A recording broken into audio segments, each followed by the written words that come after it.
Hey everybody, I'm the Ranting Monkey and oh look, millennials are offended again.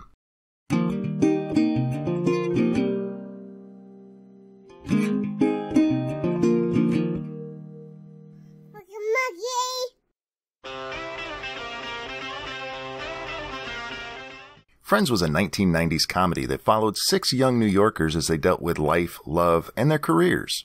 It was a very popular show and it's one that I still enjoy today. So what's the problem?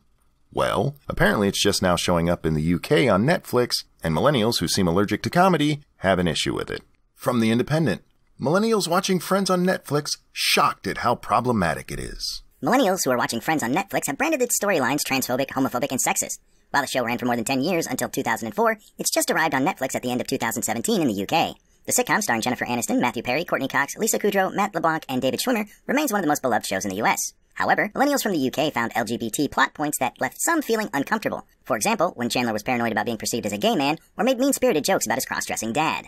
Yes, how dare a straight man who's looking for love worry that people might think he's fucking gay? When you're out there looking to have sex with women, what you really want is women to think you're a gay man and not interested in having sex with them. As for Chandler's dad, he left his mom because he was banging the houseboy, and did things like show up to Chandler's swim meets dressed as Carmen Miranda. It's explained throughout the show that Chandler deals with hard situations by making jokes. But there's nothing that offends millennials more than people making jokes. Little monkey trivia for you. My tagline, "Your life makes me sad," actually comes from Chandler. There's an episode where he's talking to Ross and he says, "Your job makes me sad." And the way he says it is just always stuck in my head. Chandler is one of my favorite characters that has ever been on television, and to see people bitching because he's making jokes about his gay dad who embarrassed the fuck out of him as a child and basically scarred him for life, go fuck yourselves. Despite all the embarrassment he suffered at the hands of his father, and embraces what he's become. He lets go of all the pain, but he still makes jokes. You know why? Because sometimes it's just funny that your dad is a cross-dressing singer in Vegas. Sexism seeps in when Rachel hires a nanny for her daughter Emma, but Emma's father Ross can't handle the fact that the nanny is a man. Ross takes it one step further to being homophobic by asking if he's gay.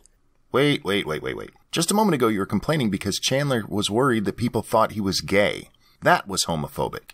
But Ross asking if another character is gay is also homophobic? I don't understand the logic here.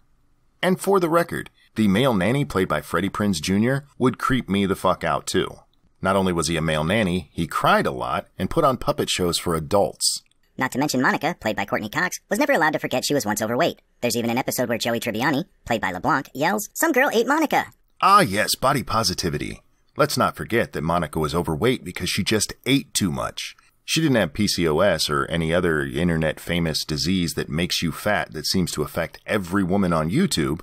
No. She just ate too much. How dare we point and laugh at somebody who makes horrible life decisions? And let's just gloss over the fact that she's often celebrated for how much fucking weight she lost.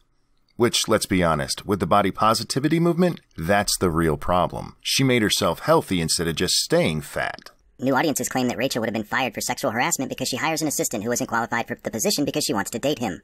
Well, I have to admit it's nice to see millennials pointing this criticism at a female character doing this. It should also be pointed out that all of her friends told her she shouldn't do it. It's not like this was something everybody was like, yeah, hire that person so you can fuck them. That episode was not advocating this behavior. There's also the controversial relationship between Monica and her father's best friend who's 20 years older than her, but it was perceived as even more uncomfortable in the wake of Harvey Weinstein scandal and the #MeToo stories. Are you fucking kidding me? This was not a predatory relationship for fuck's sake. For those of you who haven't seen the show, Monica, who's a chef, caters a party for Richard, who's Monica's dad's best friend. They hit it off, they're flirting a little bit, and eventually they fall in love. They end up breaking up because she wants kids, he's already had them, and they can't reconcile that relationship. There is nothing predatory about it. To compare it to Harvey Weinstein is fucking retarded. The sitcom also received criticism for its lack of diversity. There were only 2 notable non-white characters on the show, Ross's girlfriend Julie and Dr. Charlie Wheeler. Are you suggesting the show would have been better if there were more token colored people?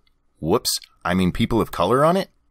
Because you seem to be suggesting that. You seem to be suggesting that just adding somebody with a different skin color would have made the show in any way different. And if that is what you're suggesting, that's just fucking stupid. And if that's not what you're suggesting, then there's no real reason to even bring it up. Friends still may be of people's favorite series, but that doesn't mean it isn't problematic in 2018. See for yourself by watching it on Netflix. What's really problematic in 2018 is the fact that we can't laugh at things anymore, especially not ourselves. You have a whole bunch of people here who are offended about things that probably don't even affect them. How many of these people who are watching it and are offended by the LGBT jokes are even gay? You're judging a comedy that ended 14 years ago by today's standards. Standards that are set by people who wouldn't know a good joke if it bit them on their uptight asses. What I really think should happen is these people should be locked in a room and forced to watch Married with Children until they fucking crack a smile. If you think Friends is problematic, that show will make your fucking head explode. Alright guys, that is going to wrap up this one. If you enjoyed the video, please give it a like. If you're new here, hit the subscribe button. Thank you so much for watching. I'm the Ranting Monkey, and I'll see you next time. Not to mention Monica, played by Courtney Cox, was never allowed to forget she was once overweight. There's even an episode where Joey Tribbiani, played by LeBlanc, yells, "Some girl ate Monica!" Your life makes me sad.